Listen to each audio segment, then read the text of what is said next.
From Matthew McConaughey to Denzel Washington, Jim Carrey, and director Tarantino, most A-list Hollywood stars have shut down the industry's propaganda like never before.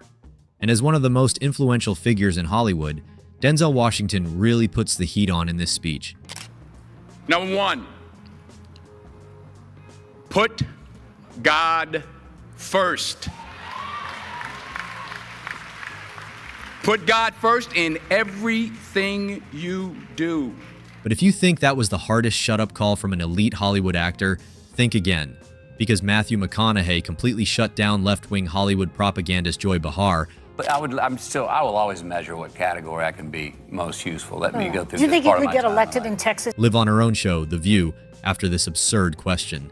Matthew fired back with such a clear, mouth-stomping answer that she visibly scrambled to escape the moment, but the damage was already done. McConaughey stayed visibly aggravated for the rest of the show. Do I think I could get elected in Texas being anti-gun? One thing about if me in politics is to give you a direct statement right there is be playing a game that I'm not interested in playing. Okay, to give you a direct statement right there. Her smirk faded, but McConaughey's conviction didn't. You could feel the temperature drop as she quickly backtracked, but too late. The message was clear. Don't confuse politeness with weakness. This wasn't just about a disagreement. It was about a man refusing to let Hollywood trample his values for ratings. More or less the same as Tom Cruise. What do you mean, Peter? You were married for 10 years? Listen, we raised children. You know, I mean, how do you answer that? How do you answer that question? Tom Cruise was calm until the questions crossed the line.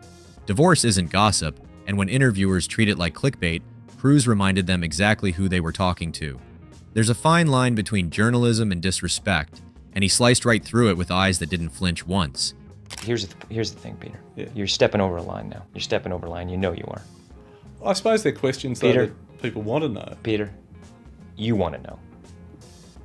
Take responsibility for what you want to know. Don't say what other people. This is a conversation that I'm having with you right now. You're right. Okay, so...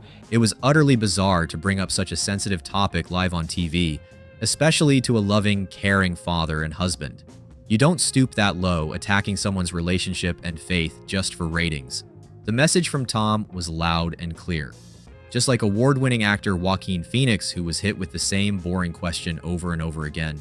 The Joker, but it goes beyond that. It's really about the mental state he was in. Can you tell me a little bit about what research or what kind of what you did to prepare for this? Because this was really an intense performance. What was kind of the process of getting into that mindset? Joaquin Phoenix doesn't play the PR game, especially when questions sound like broken records. One word, old news. His performance in Joker shattered expectations, and he refused to be boxed in by lazy curiosity. For Phoenix, truth matters more than polite repetition, and it shows. Isn't this old news? I feel like I've talked about this for 6 months. What? I mean, right? I mean, I feel like I answer these questions. These questions, you wanted to get into like you want to hear a different version of it? I try and change it slightly, or what should I do? It basically meant, look, you're here asking the same questions that have already been answered for the last 6 months. Do you want a different answer, or are you just looking for something to stir up? Because asking the same thing over and over and expecting a fresh take is either silly or just plain dumb. Phoenix was like, come on, bro, let's be interesting. Just like Jonah Hill, who delivered a mouth stopper after a journalist threw an abusive question his way. What the fuck, man? You know, are you deliberately trying to do this to like get a rise out? Is this English dry wit, or are you just a fucking asshole? I don't understand. Can you just ask a normal question? Jonah Hill faced years of being the punchline until he didn't. When an interviewer tried yet another jab at his body, Hill made it clear, enough. His tone wasn't angry, it was final. Hollywood's lazy insults met a boundary they didn't expect, and it was drawn with self-respect, not ego. Jonah didn't stop with condemning the poorly formed question, but went beyond to literally shut down the super-stupid journalist. He was just pretending to smile while completely realizing that he did not play Jonah, and the show had gotten out of his hands, and this happened next. Like, to be fucking unattractive, and I want to fucking sit here and fucking kill you right now. I literally, my dream right now is to get out of this chair and fucking knock your teeth out of your head. Okay, well, No, fuck you. No, fuck you. Jonah, you fucking... But bullying seems not to be a new thing in Hollywood, as Lindsay Lohan was the most disturbing question on The Letterman Show. How many times have you been in rehab? Several. And how will this time be different? What are they rehabbing, first of all? What is on their list? What are they going to work on when you walk through the door? We didn't discuss this. Actually, Lindsay Lohan showed up to promote a film, not to be mocked on national TV. Letterman's smug jokes weren't just unfunny, they were cruel. But watch closely, through trembling composure, Lohan flipped the mood. Sometimes Grace Under Fire says more than shouting ever could. And in this moment, her tears and silence thundered louder than his punchlines. So now, when you go to the rehab, what do they do? We're here for a movie. We have to what? Let's stay on the positive. Oh, aside from that side of the positive. Just like that, Christina Hendricks skillfully and brilliantly shut down a question about her body. She was posed an interesting but loaded question, and here's how she handled it. Have been an inspiration as a full-figured woman. What is the most inspiring story that you can remember where you've inspired someone? Christina had heard it all before, like comments wrapped in compliments, hiding behind fake charm. But that day, she didn't let it slide. She paused, redirected, and made it plain. Her worth isn't tied to curves or camera angles. Hollywood needs that reminder far more often than it admits. I don't know. I don't know. I'm sorry. But that was a more sophisticated way of shutting down a question. Now let's move to the blunt and sharp approach to dealing with a woke Hollywood journo. Why the need for so much gruesome, graphic violence? Why not let us imagine Because it's so much fun, Jan. Really? Get it? Oh, really? Okay, I'd like to see you walk down the street and get attacked by some kids who've just seen your movie. But you saw, but see, Jan, you're all messed up because you're talking about... Tarantino doesn't entertain bad faith arguments. When asked, again, on whether movies cause real violence, he snapped back, "I'm not your slave." Raw? Yes. But the moment exposed what so many in Hollywood fear, the expectation to bow to narratives, not facts. Tarantino didn't budge, and the silence that followed said everything.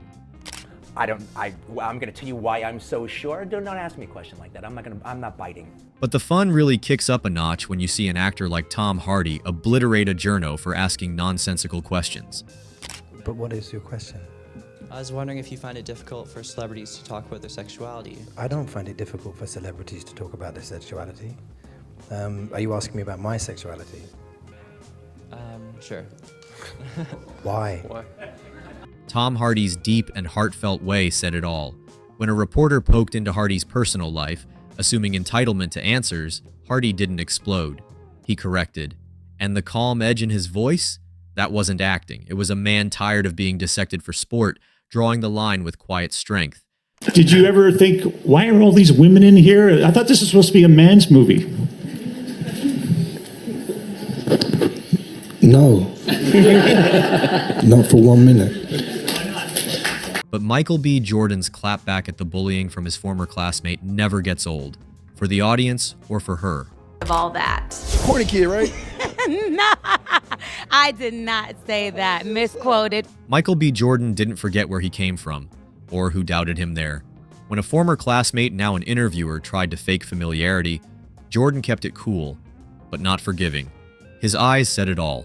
Remember who you dismissed before the lights came on? Because now, everyone's watching. Each other. We go way back all the way to Chad Science in Newark, okay? Corny kid, right? No, I did not say that. Misquoted for sure. No, you did not hear me say I said we used to make fun of the name. But however, Anne Hathaway also joined the club of Hollywood icons who absolutely shattered a journalist right to his face. You're always in great shape, but you had to make sure you were in perfect shape for this one, didn't you? It wasn't about being in perfect shape, it was about being able to do the stunts and the fighting perfectly. Anne Hathaway's smile faded slowly but surely as the interviewer pushed an oddly persistent question about her body. But Hathaway wasn't playing along. She exposed the absurdity with grace and made the moment painfully awkward for the right person. She didn't raise her voice, but the message rang loud. Dignity first. Jim, Any particular Are you workout? trying to lose weight? Well, what's the deal, man? You look great. No. No, seriously. We have to thank talk you. about this. What do you want? Are you trying to fit into a cat suit? I might be. You are? Oh, okay. Well, Now let's talk about Jim Carrey, who unleashed his full madness on the journalists and outright said that Hollywood is a joke. What's up? No. I'm doing just fine. I just, there's no meaning to any of this. So I wanted to find the most meaningless thing that I could come to and join, and here I am. Jim Carrey didn't just dodge the question, he disintegrated the entire premise. Fashion Week? Meaningless. Icons, illusions, interviewer? Stunned. Carrey wasn't mocking her, he was unraveling the circus around them. His rant wasn't rebellion, it was awakening. Strange, bold, and so brutally honest that it became legend. Okay. Yeah. So what's happening in our world right now? Because there is a lot of news that actually is relevant that's not that Here's uplifting. the thing. It's not our world. None of That's this the is key. real? Nope. So you're just passing We don't through. matter. We don't matter. Oh, wow. There's the good news. Oh. Now, the Academy Award winner Sandra Bullock has been the sensation on and off camera, but she also met some awkward moments on TV with a stupid interviewer. The major thing that's changed since you were here last? Yes. I have now seen you naked. And I'm so sorry about that. I have seen you naked. Were you able to sleep afterwards? Why are you looking down? It's now my screensaver. Why did you look down I when was you said looking that? at my notes. Not your notes. Sandra Bullock has endured years of objectification, but this time, she didn't mask the discomfort. The interviewer thought he was charming. Sandra saw through it instantly. No laughter, no deflection, just direct human clarity. When your worth is reduced to a punchline, a sharp truth becomes your best defense. Well, I watched it last night. It is a lot of fun. Did I mention you have a nude scene in this movie? Pretty much from the time you opened From your the mouth. time? Yeah. Sandra Bullock. Come back more often. No, not after this interview. However, Robert Downey Jr. was completely frozen when the journalist wouldn't stop with his antics and poor choice of questions. Yes, he eventually let his derangement show. If anyone else will. Yeah, well, okay, well then let me just ask you a few more questions and you can answer them if you want to and not if you don't want to. I mean, well, I think we've got 3 more minutes on our agreement. Your foot's starting to jump a little bit. You better get to your next question. Robert came to talk Marvel, not rehash personal demons, but the interviewer wanted blood, digging into prison, politics, and addiction issues of his father. RDJ kept his cool until enough was enough. The walkout wasn't dramatic, it was necessary. Respect isn't optional even for Iron Man. And when it's missing, the suit comes off. You think you're free of all of that? Or whether that's still something I'm sorry, I really don't. What are we doing? Well, I'm just asking questions, that's all. Right. Bye. I'm sorry. Disrespectful and atheist Hollywood seriously needs a fix, and every now and then their own stars remind them of that. Let us know in the comments what you think about it. See you in the next one.